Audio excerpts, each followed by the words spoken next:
Hello, welcome to Conversations in the Corner with Latif. I am here with a very special guest. Will you go ahead and introduce yourself for us? How you doing? I'm Ryan Young. Hi, Very Ryan. nice to meet all y'all. That's so nice. So, what do you do, Ryan?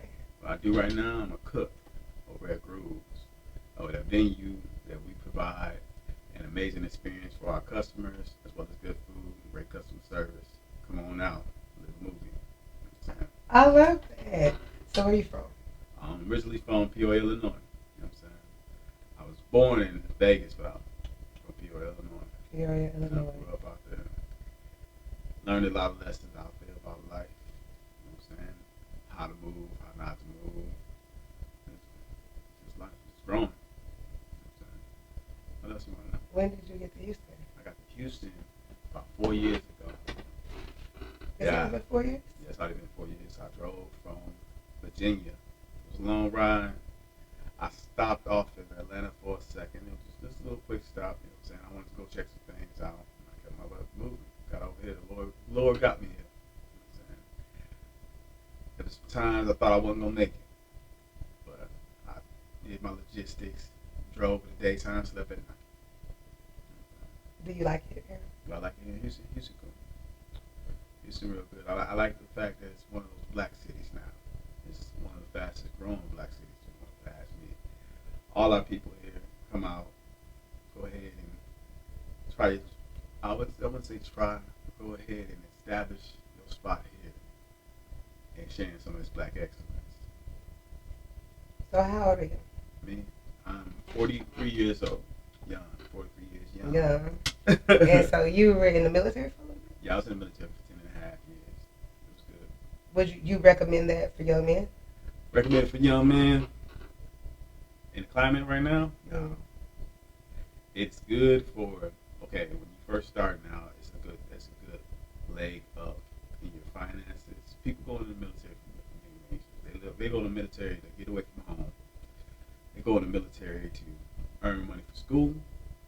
They go to the military to run away from problems. You know what I'm saying? So I've met all those people while I was in the military. People running away from things they dealt with, like molestation, ridicule at home, or just straight up flat out boredom, or where you live or where you're from. Everyone does the same thing. There's nothing but the mine, or there's nothing but the factory. So you didn't want to be a factory worker. You don't want to be a mine worker. So instead, you leave and you go in the military because you want to make your own path. With the climate we in right now, war on the brink, I wouldn't suggest it. But even if we weren't in that type of climate, when you join the military, you join the military to go to war. Don't join the military thinking, oh, I'm just going to be partying. You join the military to be a warrior. Be yourself. You know what I'm saying? Mm-hmm. And that was made clear when I was at boot camp. When I was in boot camp, 9/11 happened. You know, 9/11 happened while I was in boot camp. We were basically just getting back from chow. It was, no, it was Sunday, but we're out. I was going to an appointment, and I'm coming back from my little medical appointment, and everybody's looking crazy. People moving different, people crying. Yeah, we're all going to the Chapman. I'm like, what's going on? And it's like, you ain't heard? I was like, no, I ain't heard nothing. It's like, get to the ship and go ahead and turn on the TV. So we got the ship. That's basically where the bunks are and whatnot. You turn on TV, planes hitting Twin Towers. I'm like, wow. It's like, yo, we at war. And everybody tripping, bugging. And I'm like, I mean, it just sank into me. I was like, this is what I signed up for. I mean, I'm gonna be over here scared and crying now. I signed up to go to war. So I was just like, man, gotta get your mind in it.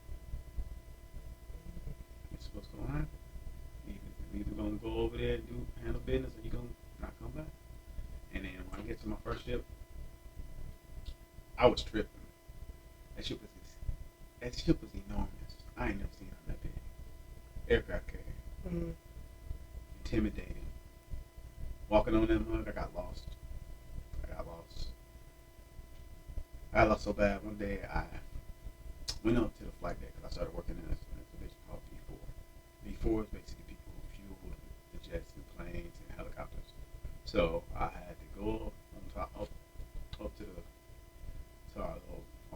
station, and I didn't know how to get back down to Berkeley or to get back down to get off the ship. I only been there 3 days, so it was a spot where they had just gave you non-skid, and we're not supposed to walk on it. We got things blocking it off, and I'm like, man, I'm not trying to get in trouble. I literally climbed across the arresting gear, not the arresting gear, but the safety gear, the safety nets that are hanging off the side of the ship like this. I climbed across like 30 feet of that, crawled that, and it got down to the spot and went down. I was like, bro, I was like, I must be lucky. Yeah, because I'm hanging. There's nothing but water under me. You know what I'm saying? Can you swim? Yeah, I can swim. Fortunately, I can definitely swim. Have you had to ever swim like a long distance? Yeah.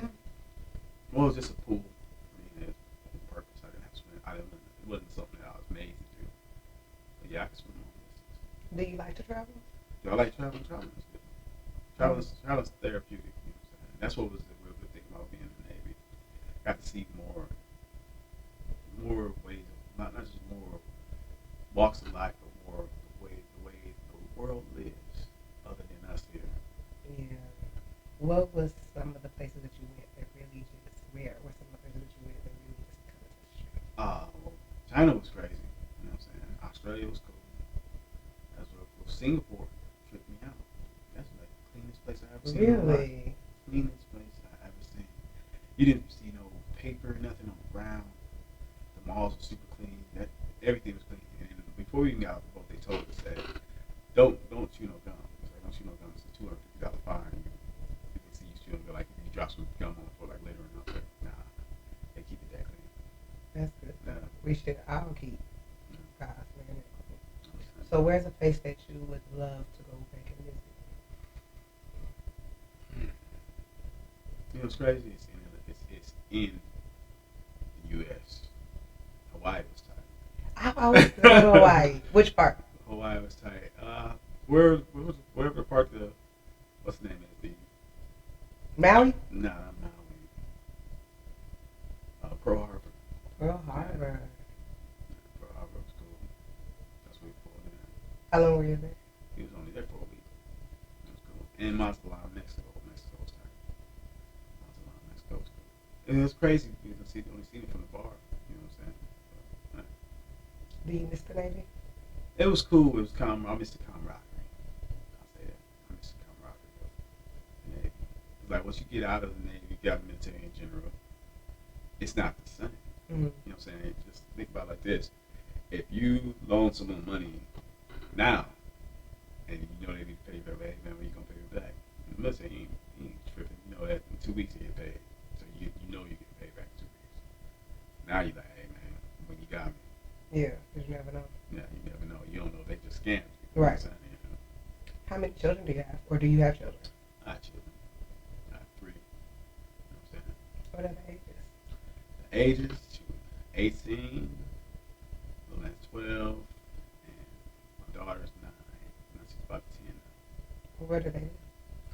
I don't know where my youngest son lives or my youngest daughter. I'm not sure where they are. My oldest, he's in the non-disclosed location.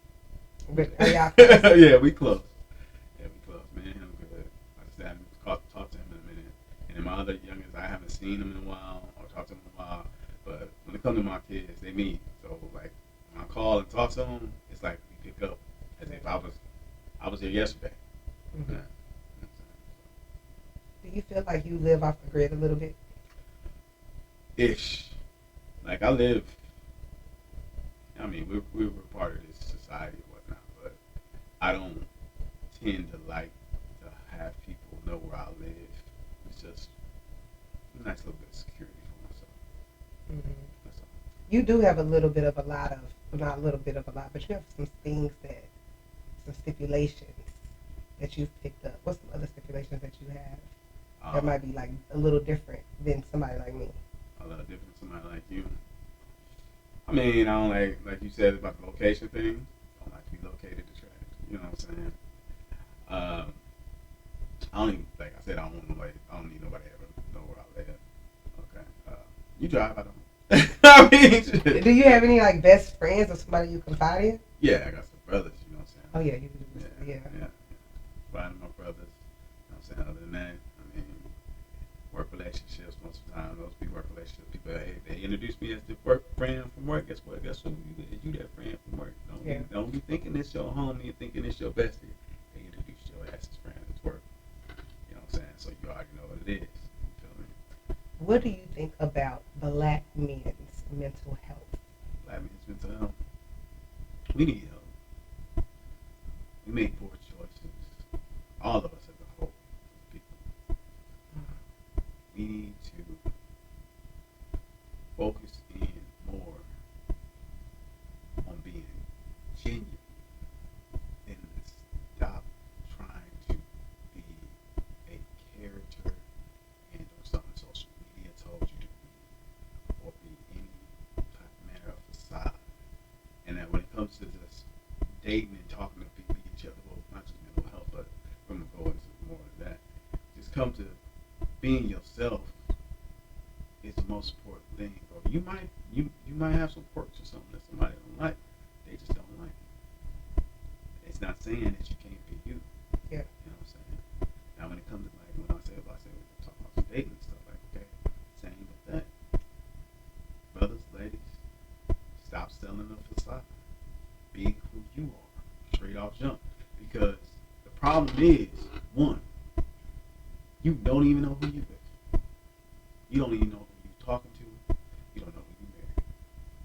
They have spent could be months, could be years, pretending to be this person. So this man and or this woman has been putting themselves through not only psychological but emotional turmoil to sell you this person that they think you want them to be. Mm-hmm. You can have absolutely say I need A, B, C, and D. Mm-hmm.